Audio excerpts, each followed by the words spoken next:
This directory, right, we have a schema, a mongoose schema, that describes the structure of the data that we're storing in a particular collection, and we have a model that implements the low-level API to be able to interact with that collection, right? So the model implements functions such as create, find, remove, update, right? All the CRUD operations, low-level operations that we need to interact with a particular collection.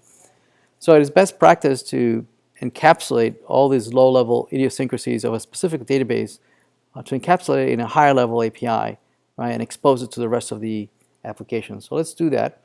So we're going to implement that high-level API inside of a data access object, which looks like we have already created a directory. So let's create a file here called quizzes.dao.server.js, and this is going to implement all the high-level APIs we might need to interact with quizzes. So, for instance, one of the things we'd like to be able to do is find all quizzes, right? And we would implement it here.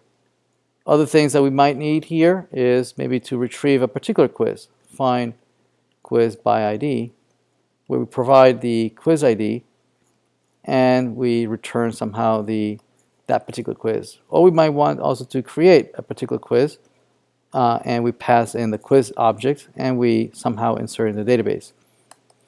We then export this to the rest of the application, module that exports as a map that contains the definition, the declaration of all references to all these functions.